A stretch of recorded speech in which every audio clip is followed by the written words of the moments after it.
सभी को नमस्कार। YouTube की ऑनलाइन क्लासेज में सभी का स्वागत है। क्लास 10 का चैप्टर नंबर 2 के पार्ट 6 हम पहले पढ़ चुके थे। आज हम पार्ट नंबर 7 पढ़ेंगे। इस पार्ट में हम उत्सर्जन तंत्र एक्सक्रीटरी सिस्टम के बारे में जानेंगे, उसकी परिभाषा को जानेंगे और ये भी जानेंगे कि मानव में जो उत्सर्जन तंत्र है वो किन किन से मिलकर बनता है और वो किस प्रकार से कार्य करता है। सबसे पहले देखिए उत्सर्जन तंत्र एक्सक्रीटरी सिस्टम क्या होता है। तो शरीर में बने नाइट्रोजनी अपशिष्ट को बाहर निकालना उत्सर्जन कहलाता है। नाइट्रोजनी अपशिष्ट से तात्पर्य है, अपशिष्ट आप जानते ही हैं, ऐसे पदार्थ जिनको शरीर की आवश्यकता नहीं होती है या शरीर में बने हुए ऐसे पदार्थ जो हमारे शरीर के लिए किसी प्रकार से लाभदायक नहीं होते हैं। और नाइट्रोजनी से तात्पर्य है कि उसमें नाइट्रोजन उपस्थित होता है, तो उनको हम बोलते हैं नाइट्रोजनी अपशिष्ट। तो इनको शरीर से बाहर निकालना आवश्यक होता है क्योंकि ये हमारे शरीर के लिए हानिकारक होते हैं और इनकी मात्रा अगर बहुत अधिक बढ़ जाती है तो फिर ये हमारे शरीर की मृत्यु का कारण भी बन सकते हैं। तो इनको बाहर निकालना एक्सक्रीशन कहलाता है, उत्सर्जन कहलाता है। और ये कार्य जिस तंत्र के द्वारा किया जाता है उस तंत्र को हम उत्सर्जन तंत्र एक्सक्रीटरी सिस्टम कहते हैं।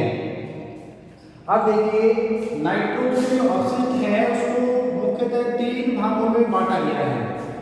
और कौन से हैं? तो पहला जो प्रभाग है वो है अमोनिया उत्सर्गी, अमोनोटैलिक। देखो यहाँ पर एक वर्ड आपको दिख रहा होगा, अमोनिया दिख रहा है क्या? और दूसरा है उत्सर्गी, अमोनिया उत्सर्गी, संधि होगी ना, अमोनिया प्लस उत्सर्गी तो क्या बना? अमोनिया उत्सर्गी। अर्थात वे प्राणी, वे जीव जो अपशिष्ट के रूप में अमोनिया को उत्सर्जित करते हैं। समझ में आ गया? जैसा इसका नाम है वैसा ही इसका उत्सर्जन है। तो जो अमोनिया के रूप में NH3 के रूप में अपना अपशिष्ट उत्सर्जित करते हैं उन प्राणियों को अमोनोटैलिक या अमोनिया उत्सर्गी कहा जाता है। और देखिए महत्वपूर्ण बात कि अमोनिया का उत्सर्जन करने के लिए जीवों को अधिक जल की आवश्यकता होती है। तो अधिक जल की रिक्वायरमेंट इसमें होती है। ये अधिक जल केवल उन्हीं जीवों को मिल पाएगा जो जीव कहाँ पर रहते हैं? पानी के अंदर रहते हैं। तो इस बिंदु से अपन ये भी जोड़ सकते हैं कि पानी में कौन कौन रहता है। तो जैसे यहाँ पर आया अस्थिल मछलियाँ आई हैं, कुछ जलीय कीट आए हैं, तो वो इस प्रकार के उत्सर्जन का उपयोग करते हैं। नेक्स्ट देखिए वह है यूरियोत्सर्गी। इसमें देखो वही है यूरिया प्लस उत्सर्गी। तो वे जीव जो अपशिष्ट के रूप में यूरिया का उत्सर्जन करते हैं, NH2CO NH2 ये यूरिया का सूत्र होता है। तो इसके रूप में अपशिष्ट का उत्सर्जन करना क्या कहलाएगा? यूरियोटैलिक कहलाएगा या यूरियोत्सर्गी कहलाता है। अब इसमें कौन कौन आते हैं? स्तनधारी प्राणी, वे प्राणी जो शिशुओं को स्तनपान करवाते हैं या अपने शरीर पर स्तन को धारण करते हैं उसको हम स्तनधारी कहते हैं। जैसे गाय भैंस, घोड़ा, गधा, मनुष्य आदि। तो ये भी है यूरिया के रूप में या अपने मूत्र के रूप में, पेशाब के रूप में, यूरिन के रूप में सर्वाधिक मात्रा में क्या निकलता है? यूरिया निकलता है। और इसी प्रकार से जो समुद्री मछलियां हैं वो भी यूरिया का उत्सर्जन करती है। तो ये कहलाएंगे यूरियोटैलिक।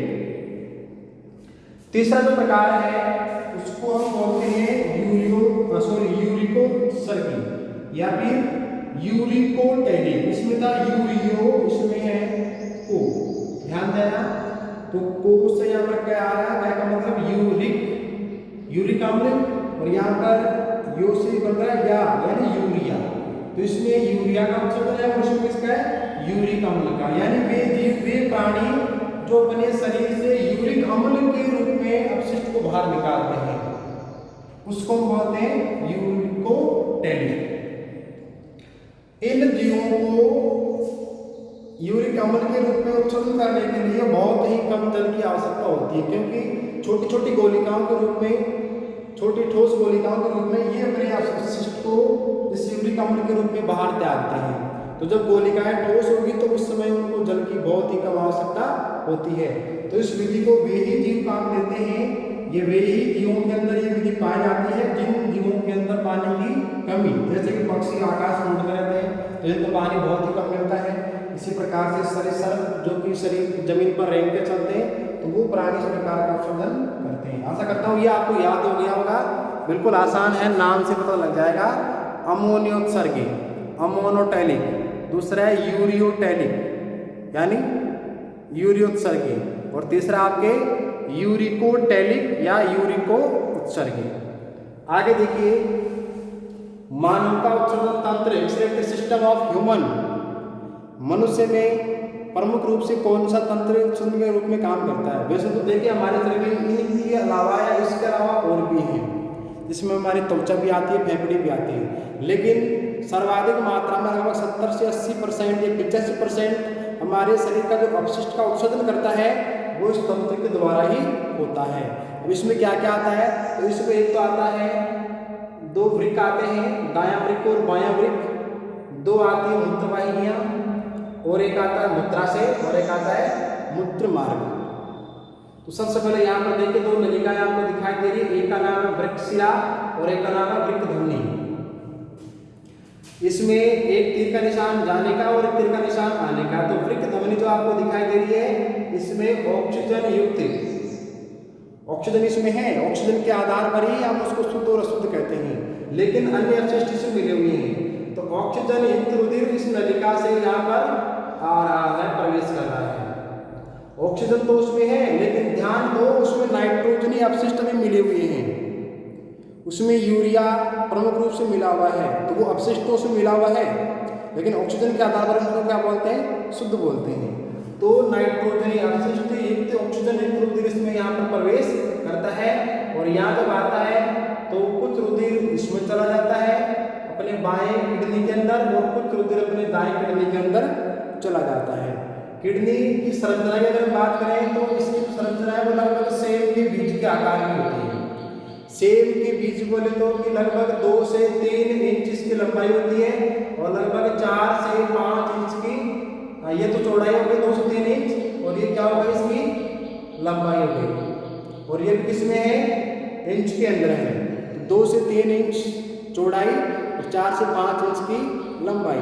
इसकी तुलना सेम के बीज से की गई है। सेम एक पादप का बीज है जो कि लगभग इतना ही मोटा होता है। तो ये दोनों किडनियां अपने कमर से थोड़े ऊपर वाले हिस्से में पीछे की तरफ पीठ के पास में पाई जाती है, और इसके जो बाहर वाले भाग है उसको कोर्टेक्स बोलते हैं, और जो मध्य वाला भाग है उसको मेडुला बोलते हैं।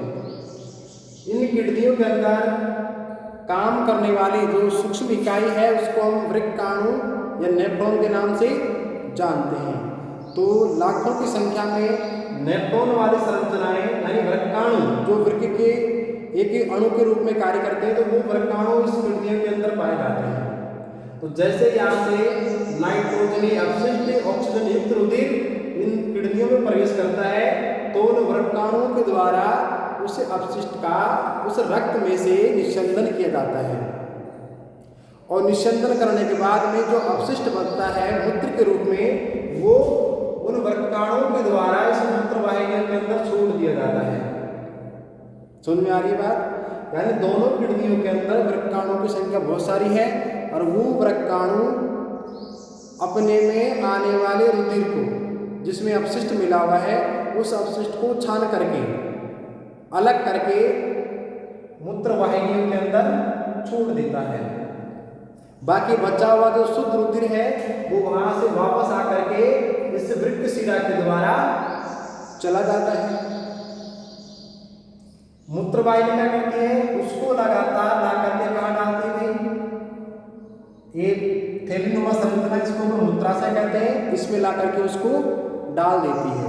लगातार जो किडनियां काम करती रहती है तो लगातार उनसे बनने वाला मूत्र इस मूत्राशय के अंदर आकर इकट्ठा होता रहता है, और ये हमारे यहाँ पर नाभि के पीछे की ओर कमर से थोड़ा ऊपर एक थैलीनुमा संरचना, तो उसमें आकर के भरता रहता है।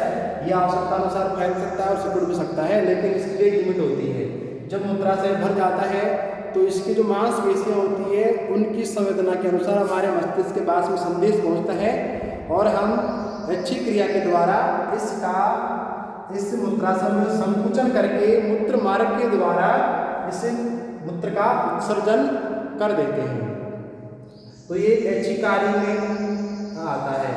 अब किडनियां देखिए बहुत ही महत्वपूर्ण अंग हमारा है। कई बार किडनियों के खराब होने पर या एक किडनी अगर हमारी खराब हो जाती है तो एक किडनी से भी हमारे शरीर का जो कार्य है वो चल सकता है, या फिर दोनों ही किडनियां खराब हो जाए तो फिर उस व्यक्ति का डायलिसिस किया जाता है, यानी कृत्रिम रूप से उस व्यक्ति के रुधिर का शुद्धिकरण कार्य किया जाता है, लेकिन वो कार्य लंबे समय तक संभव नहीं हो सकता है। या फिर दूसरे व्यक्ति की किडनी को ट्रांसप्लांट करके हम ये कार्य कर सकते हैं। तो इसके अंदर जो वृक्काणु किस प्रकार से काम करते हैं उसके बारे में हम नेक्स्ट क्लास में पढ़ेंगे।